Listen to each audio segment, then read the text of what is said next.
Hello students, this is our new video on the topic of RLC series circuit. In my previous video I have told you about the RL series circuit and RC series circuit. Okay, it is somewhat similar like that.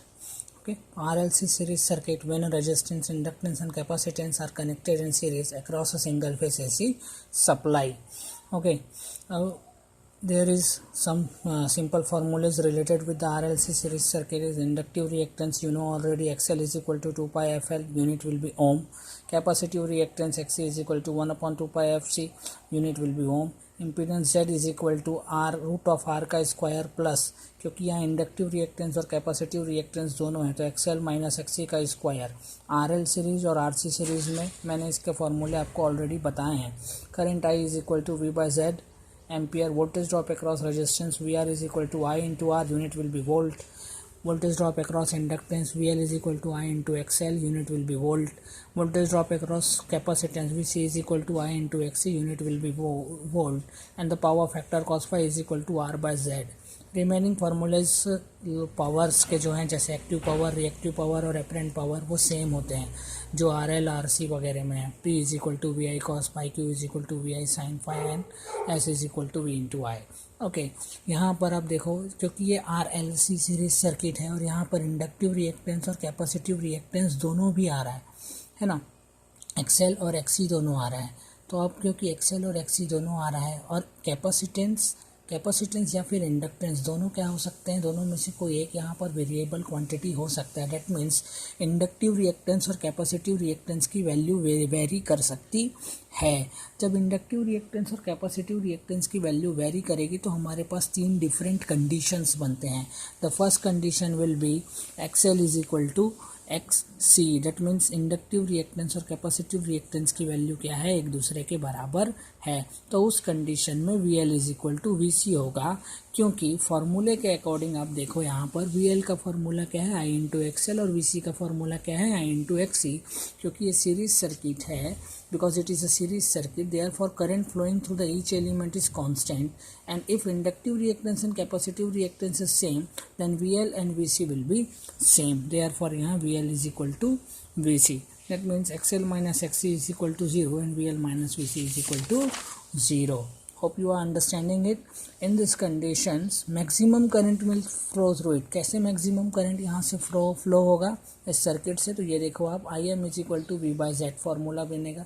Z का formula आपके पास available है, क्योंकि XL minus XC 0 है तो ये 0. यहाँ पर Z इज इक्वल टू आपको क्या मिल रहा है, R मिल रहा है. That means maximum current IM is equal to V by R. In this condition the power factor of circuit will be unity power factor. Power factor का formula आपको already पता है, उसके अकॉर्डिंग देखो आपको पावर फैक्टर की value या cos pi की वैल्यू क्या मिलेगी, 1 मिलेगी. इसलिए जो फेजर डायग्राम आएगा वो देखो कैसा बनेगा आपके लिए, ये आपका हो गया फेजर डायग्राम. ओके, तो इस पर्टिकुलर कंडीशन में फेजर डायग्राम जो रहेगा वो क्या रहेगा, करंट के साथ में voltage drop across resistance in phase रहेगा. ओके, और that means V R is equal to आपको क्या मिलेगा, वी मिलेगा, क्योंकि V L minus V C is equal to क्या हो रहा है, 0 हो रहा है ना. नेक्स्ट कंडीशन क्या आ जाएगी आपकी, नेक्स्ट कंडीशन आ जाएगी when inductive reactance is greater than the capacitive reactance.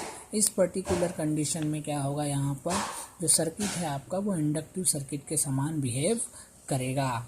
Okay, जब सर्किट आपका इंडक्टिव सर्किट के समान बिहेव कर रहा है या आरएल सीरीज के समान बिहेव कर रहा है, तो वोल्टेज और करंट का रिलेशन भी क्या होगा आपका, उसी के अकॉर्डिंग होगा. करंट आई से वोल्टेज क्या करेगा, लीड करेगा, है ना, या वोल्टेज वी से करंट आई क्या कर रहा है, लैग कर रहा है. इसलिए नेचर ऑफ पावर फैक्टर क्या बन जाएगा, यहाँ पर लैगिंग पावर फैक्टर बनेगा. फिर आता है कंडीशन 3.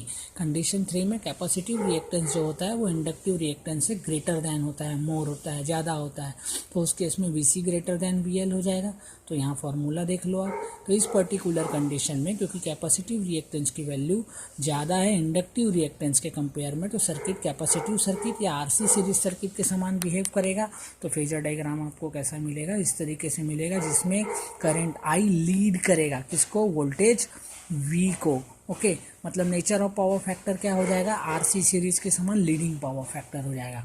ओके, तो ये थ्योरेटिकल पार्ट था. अगर आपको ये पूरा समझ में आता है तो आप RLC से रिलेटेड कोई भी न्यूमेरिकल क्या कर सकते हो, सॉल्व कर सकते हो बहुत आसानी से. तो इसके लिए आपको इसको अच्छे से समझना होगा, है ना।